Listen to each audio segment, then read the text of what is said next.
ஆண்டவரால் ஆசீர்வதிக்கப்பட்ட அருமையான தேவ ஜனங்களே, இன்று நாம் வாசிக்கக்கூடிய தலைப்பு என்னவென்றால் விண்ணப்பமும் நன்றி சொல்லுதலும். நம்முடைய கர்த்தராய இயேசு கிறிஸ்துவினாலே நமக்கு ஜெயம் கொடுக்கிற தேவனுக்கு ஸ்தோத்திரம். 1 கொரிந்தியர் 15வது அதிகாரம் 57வது வசனம். ஜெபத்தை எடை போட்டு பார்க்க விரும்பிய ஒருவரின் கதையை நாம் பார்க்கலாமா? முதலாம் உலகப்போர் முடிவுற்ற சமயம் அது. ஒரு மளிகை கடைக்கு பெண் ஒருத்தி மிகவும் சோர்வுற்ற நிலையில் வந்து நின்றார்.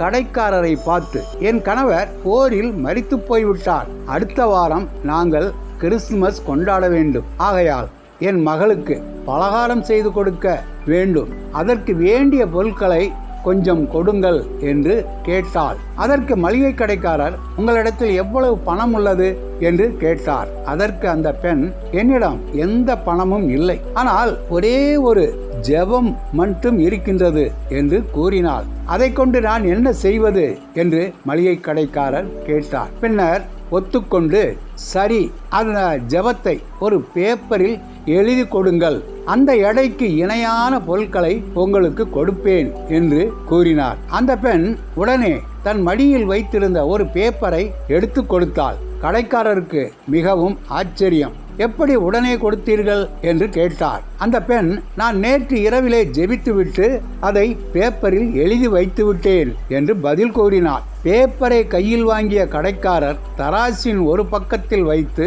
பொருள்களை மறுபக்கத்தில் வைத்தார். ஆச்சரியமாக தராசு அசையவில்லை. தராசு பிடிக்கும் அளவுக்கு பொருட்களை அடுக்கிக் கொண்டே போனார். கொஞ்சம் கூட தராசு அசையவில்லை. அதற்கு மேலும் கொஞ்சம் காய்கறிகள், பழங்கள் கொடுத்து பையை நிரப்பி அந்த பெண்ணை அனுப்பி வைத்தார். நன்றி சொல்லி அந்த பெண் அந்த இடத்தை விட்டு கடந்து சென்றார். மறுநாள் என்ன நடந்தது என்று அந்த தராசை மளிகை கடைக்காரர் பார்த்த பொழுதுதான் தெரிந்தது. அந்த தராசு உடைந்து போயிருந்தது. ஆம், ஜெபம் வல்லமையுள்ளது. அதை எடை போட்டு யாரும் பார்க்க முடியாது. உண்மையாய் வேண்டும் பொழுது எதையும் தேவன் கொடுப்பார். ஜெபத்தை அற்பமாக எண்ணக்கூடாது. பெரிய காரியங்களை செய்யக்கூடியது. நமது வாழ்விலும் நாம் உண்மையாய் ஜெபித்தால் பெரிய காரியங்களை செய்யக்கூடியது அது. நமது வாழ்விலும் நாம் ஜெபித்து பெரிய காரியங்களை பெற்றுக்கொள்ளும் போது ஆண்டவருக்கு நன்றி சொல்வது மிகவும் அவசியமாகும். நன்றியுள்ள வாழ்க்கை என்பது மீண்டும் தேவனோடு நாம் வைத்துக்கொள்ளும் உறவுதான். எத்தனை உறவுகள் இவ்வுலகில் இருந்தாலும் கிறிஸ்துவில் நிலைத்திருப்பதே தொடர்ந்து அவரோடு வாழும் வாழ்க்கைதான் நன்றியுள்ள வாழ்க்கையாகும்.